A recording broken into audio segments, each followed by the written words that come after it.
ಭಗವದ್ಗೀತೆ ನಮ್ಮ ಪವಿತ್ರ ಧಾರ್ಮಿಕ ಗ್ರಂಥ, ಜೀವನದ ಮೌಲ್ಯಗಳನ್ನು ಅರ್ಥೈಸುವ ಗ್ರಂಥ. ಆದರೆ ಇದಕ್ಕಿಂತಲೂ ಮೇಲಾಗಿ ಭಗವದ್ಗೀತೆ ಇದೆ ಎಂಬುದು ಅನೇಕರಿಗೆ ತಿಳಿದಿಲ್ಲ. ಭಗವದ್ಗೀತೆಗೆ ಸಂಬಂಧಿಸಿದ ಈ ವಿಚಾರಗಳನ್ನು ಇಂದಿಗೂ ಅನೇಕರು ತಿಳಿದುಕೊಂಡಿಲ್ಲ. ಸಾಕಷ್ಟು ಜನರಿಗೆ ತಿಳಿಯದೇ ಇರುವ ಭಗವದ್ಗೀತೆಯ ರಹಸ್ಯಗಳನ್ನು ಇಂದು ನಾವು ತಿಳಿಯೋಣ.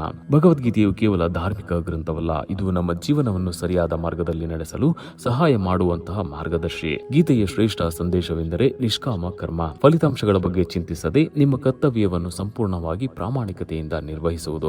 ಏಕೆಂದರೆ ಆತ್ಮವು ಅಮರ ಮತ್ತು ಬದಲಾವಣೆಯ ವಿಶ್ವದ ನಿಯಮವಾಗಿದೆ.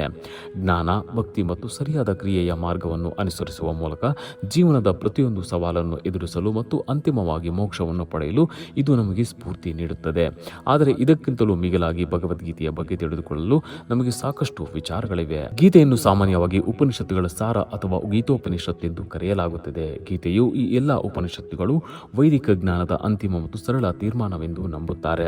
ಕುರುಕ್ಷೇತ್ರ ಯುದ್ಧದಲ್ಲಿ ಅರ್ಜುನನಿಗೆ ಶ್ರೀಕೃಷ್ಣನು ಈ ಸಂಪೂರ್ಣ ಜ್ಞಾನವನ್ನು ಕೇವಲ 45 ನಿಮಿಷಗಳಲ್ಲಿ ನೀಡಿದನೆನ್ನುವ ನಂಬಿಕೆ ಇದೆ. ಮಹಾಭಾರತದ ಯುದ್ಧದ ಮೊದಲ ದಿನದಂದು 2 ಸೈನ್ಯಗಳ ನಡುವೆ ನಿಂತು ಈ ಧರ್ಮೋಪದೇಶವನ್ನು ನೀಡಲಾಗಿದೆ. ಈ ಸಂಗತಿಯು ಆಳವಾದ ಆಧ್ಯಾತ್ಮಿಕ ಮತ್ತು ತಾತ್ವಿಕ ಜ್ಞಾನವನ್ನು ಸಹ ಅತ್ಯಂತ ಸಂಕ್ಷಿಪ್ತ ರೂಪದಲ್ಲಿ ನೀಡಲಾಗಿದೆ. ಗೀತೆಯ ಹೆಚ್ಚಿನ ಶ್ಲೋಕಗಳು ಅನುಷ್ಟಪಂ ಎಂಬ ನಿರ್ದಿಷ್ಟ ಸಂಸ್ಕೃತದ ಅಳತೆಯಲ್ಲಿ ರಚಿಸಲಾಗಿದೆ. ಅನುಷ್ಟಪ್ ಒಂದು ಪ್ರಾಚೀನ ಅಳತೆಯ ಮಾಪಕವಾಗಿದ್ದು ಪ್ರತಿ ಶ್ಲೋಕಕ್ಕೆ 4 ಸಾಲುಗಳು ಮತ್ತು ಒಟ್ಟು 32 ಉಚ್ಚಾರಾಂಶಗಳನ್ನು ಹೊಂದಿದೆ. ಪ್ರತಿ ಸಾಲಿನಲ್ಲಿ 8 ಉಚ್ಚಾರಾಂಶಗಳು ಇರುತ್ತವೆ. ಈ ಅಳತೆಯ ಮೂಲಕ ನಮಗೆ 700 ಶ್ಲೋಕಗಳನ್ನು ನೆನಪಿಟ್ಟುಕೊಳ್ಳುವುದು ಸುಲಭವಾಗುತ್ತದೆ, ಏಕೆಂದರೆ ಇದು ಲಯ ಮತ್ತು ಮಧುರ ಗುಣವನ್ನು ಹೊಂದಿದೆ.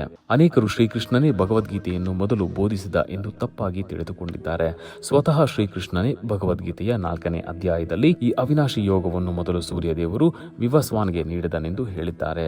ಅವನು ಅದನ್ನು ಮನುವಿಗೆ ನೀಡಿದ್ದು, ಮನು ಅದನ್ನು ಇಕ್ಷ್ವಾಕುಗೆ ನೀಡಿದನು. ಹೀಗಾಗಿ ಈ ಜ್ಞಾನವು ಶತಮಾನಗಳಿಂದ ರವಾನಿಸಲ್ಪಟ್ಟಿರುವ ಪ್ರಾಚೀನ ಸಂಪ್ರದಾಯದ ಭಾಗವಾಗಿತ್ತು. ದಿನಗಳು ಕಳೆದಂತೆ ಅದರ ಮಹತ್ವ ಮಾಸಿ ಹೋಗುತ್ತಿದ್ದಂತೆ ಶ್ರೀಕೃಷ್ಣನು ಅದನ್ನು ಅರ್ಜುನನಿಗೆ ಮತ್ತೆ ಬೋಧಿಸಿದನು. 18 ಸಂಖ್ಯೆಯು ಗೀತೆ ಮತ್ತು ಮಹಾಭಾರತದ ಎರಡರಲ್ಲೂ ಪ್ರಮುಖ ಪಾತ್ರ ವಹಿಸುತ್ತದೆ. ಗೀತೆಯು 18 ಅಧ್ಯಾಯಗಳಿಂದ ಕೂಡಿದೆ. ಗೀತೆಯ 18 ಅಧ್ಯಾಯಗಳನ್ನು ಕರ್ಮಯೋಗ, ಜ್ಞಾನಯೋಗ ಮತ್ತು ಭಕ್ತಿಯೋಗ ಎಂದು 3 ವಿಭಾಗಗಳ ಮೂಲಕ ವಿಭಜಿಸಲಾಗಿದೆ. ಪ್ರತಿ ಭಾಗವು 6 ಅಧ್ಯಾಯಗಳನ್ನು ಒಳಗೊಂಡಿದೆ.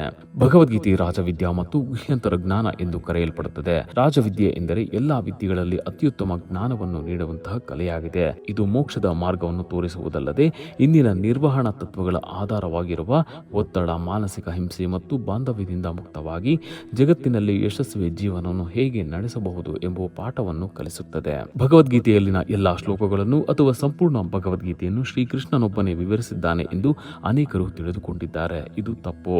ಭಗವದ್ಗೀತೆಯಲ್ಲಿನ 700 ಶ್ಲೋಕಗಳಲ್ಲಿ ಕೇವಲ 574 ಶ್ಲೋಕಗಳನ್ನು ಮಾತ್ರ ಶ್ರೀಕೃಷ್ಣ ಬೋಧಿಸಿದ್ದಾನೆ. ಉಳಿದ ಶ್ಲೋಕಗಳು 4 ವಿಭಿನ್ನ ಮಹಾಭಾರತದ ಕಾಲದಲ್ಲಿನ ಮಹಾನ್ ಪುರುಷರಿಂದ ಬಂದಿದೆ. ಅರ್ಜುನನಿಂದ 85 ಶ್ಲೋಕಗಳು, ಸಂಜಯನಿಂದ 40 ಶ್ಲೋಕಗಳು ಮತ್ತು ಧೃತರಾಷ್ಟ್ರನಿಂದ 1 ಶ್ಲೋಕವನ್ನು ಭಗವದ್ಗೀತೆ ಹೊಂದಿದೆ.